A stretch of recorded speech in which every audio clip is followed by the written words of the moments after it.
Hello friends, this is Abhinav Mishra. Welcome to Couple Talks. Friends, Donald Trump ने आज सुबेरे सुबेरे 15 point ceasefire plan Iran के लिए बना करके उनको प्रेजेंट किया।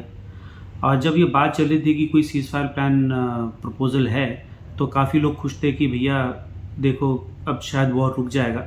बट जैसे ये प्लान सामने आया है, जो इसके मोटे मोटे पॉइंट सामने आए हैं, सबको लगा कि भैया ये कोई सीज़ फायर का नहीं है, ये तो ड्रामा है खाली ट्रंप का। और ईरान के रिस्पॉन्स से भी क्लियर हो गया कि दिस विल नॉट वर्क। अब ये क्यों नहीं काम करेगा, उसके पीछे बहुत छोटी छोटी चीज़ें हैं। ये जो प्लान है 15 पॉइंट का, 15 पॉइंट तो है भी नहीं, इसमें मोटे मोटे बेसिकली 3 पॉइंट्स हैं। 3 एस्पेक्ट्स पे ये प्लान फोकस करता है। पहला है कि ये अगर ईरान इस प्लान को मान लेता है तो पहले ही 30 दिन का इमीडिएट सीज़ फायर होगा, जिसमें कि दोनों पार्टीज़ बैठ करके नेगोशिएट करेंगी। और उन नेगोशिएशंस के अंदर क्या क्या पॉइंट्स नेगोशिएट होंगे वो आप सुनिएगा तो आपको खुद हंसी आएगी। Iran must abandon all nuclear weapons permanently, मतलब ईरान को अपने जितने न्यूक्लियर वेपन्स हैं सारे के सारे परमानेंटली अबैंडन करने पड़ेंगे। हैं नहीं हैं उसके बारे में भी बात नहीं है। अपना जो भी यूरेनियम इनरिचमेंट का प्लान था वो सीज करना पड़ेगा और इरेडिकेट करना पड़ेगा पूरी तरीके से। और जो भी उनका न्यूक्लियर इनरिच्ड यूरेनियम की स्टॉक पाइल है उसको भी डिस्ट्रॉय करना पड़ेगा। और जितनी भी न्यूक्लियर साइट्स हैं जो कि मिलिट्री के लिए हैं उनको इमीडिएटली शट डाउन करना पड़ेगा। और ये सब यूएस के सुपरविजन के अंदर होगा। और उसके अलावा बॉलिस्टिक मिसाइल्स प्रोग्राम अपना कैंसिल करेंगे। और प्रॉक्सी ग्रुप जो हैं जैसे हमास और हिजबुल्ला है उसको सपोर्ट बिल्कुल पूरी तरह से बंद करना पड़ेगा। स्ट्रेट्स ऑफ हॉर्मूज को दोबारा खोलेंगे और वहाँ पे जितने भी शिप्स हैं जो आ रहे जा रहे हैं उनको नेविगेशन की गारंटी देनी पड़ेगी 100%। और उसके अलावा जो उनका रीजनल प्रेजेंस है मिलिट्री का उसको भी रिड्यूस करना पड़ेगा, जो कि ईरान के आसपास की कंट्रीज़ में जो उनका रीजनल प्रेजेंस है आर्मी का, मिलिट्री का, उसको हटाना पड़ेगा। और ये सब उनको एक इंटरनेशनल अथॉरिटी के, सिविल अथॉरिटी के अंडर वेरिफिकेशन करवाना होगा कि उन्होंने ये सब काम किया है कि नहीं किया है। और इसके बदले में उन्हें क्या मिलेगा, जो भी यूएस ने सैंक्शंस लगाए हैं इतने सालों से, 1979 से उनके ऊपर सैंक्शंस लगे हुए हैं, वो सैंक्शंस सारे हट जाएंगे। उनको इकोनॉमिक और एनर्जी सपोर्ट मिलेगा यूनाइटेड स्टेट्स से। एनर्जी सपोर्ट की उनको वैसे भी ज़रूरत नहीं है।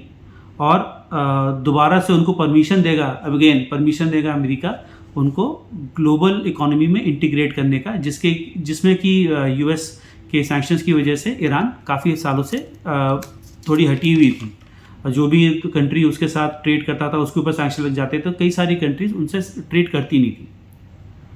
अब आप ये देखिए कि ईरान का क्या रिस्पॉन्स आया है। ईरान ने इस प्लान को पूरी तरह रिजेक्ट कर दिया, बोला कि भैया ये अनरियलिस्टिक है। उसको आप सीज फायर प्लान के बजाय आप इसको सरेंडर का प्लान, वो उसको बोल रहे हैं कि यूएस तो चाहता है कि हम सरेंडर करें, जो कि हम करेंगे नहीं।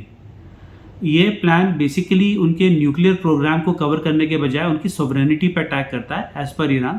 तो ये एक मेजर कारण है जिससे कि उन्होंने इसको पूरी तरह से रिजेक्ट कर दिया। अब बेसिकली ये जो वॉर था कि ईरान एक was the only country in the middle east जो कि इज़राइल के अगेंस्ट एक चैलेंजर था। बाकी जितनी भी कंट्रीज़ थी वो इज़राइल के अगेंस्ट फायर पावर में नहीं टिकती हैं। और ईरान अकेला वही देश था जो कि यूएस की बात नहीं मान रहा था और अपना न्यूक्लियर प्रोग्राम को वो नहीं अबैंडन कर रहा था। अब ये दो चीज़ें हैं जिसको कि जो 2 मेन टारगेट थे जिसको लेकर के उन्होंने अटैक किया था ईरान पे। और इसमें से दोनों ही ऑब्जेक्टिव्स अभी तक फुलफिल नहीं हो पाए इनके। तो अभी ये क्या नेगोशिएट करेंगे, उस नेगोशिएशन के थ्रू इसको लेकर आने वाले थे। आई डोंट थिंक कि ये पॉसिबल है कि ये डील फाइनल हो सकता है कोई ऐसी डील बने जिसमें कि एक मिनी डील हो कि भैया हम अभी रोकते हैं और हम लोग IRGC को वापस खींच लेते हैं, वो लोग चले जाएंगे और ये इंटरनल जो ये अपने स्पाइज और जो सिंपथाइजर्स हैं इज़राइल और यूएस के, उनके ऊपर अटैक करना बंद करेंगे। और स्ट्रेट्स ऑफ हॉर्मूज को हो सकता है ओपनिंग मिल जाए पूरी की तरह, ताकि वर्ल्ड की जो इकोनॉमिक हालत है, एनर्जी हालत है, वो सुधर जाए। But Iran I don't think कि ये करने वाला है, बिकॉज ईरान को पता है कि उसके पास ये तोते की गर्दन है जिसके ऊपर वो दबाएगा तो इजराइल भी चीखेगा, अमेरिका भी चीखेगा। और उन दोनों को दर्द होगा, और उनके साथ साथ उनके जो एलाइज हैं जो कि इस वॉर का पार्ट भी नहीं है फिलहाल, उनको भी दर्द होने वाला है। और यही एक मेन स्ट्रेंथ है उनके पास। अब देखने वाली बात यह है कि आगे क्या होता है, क्योंकि अभी ये प्लान तो रिजेक्ट हो चुका है जहाँ तक लेटेस्ट न्यूज़ है। Let's see what happens in the future. Thank you for giving me your time. Good night.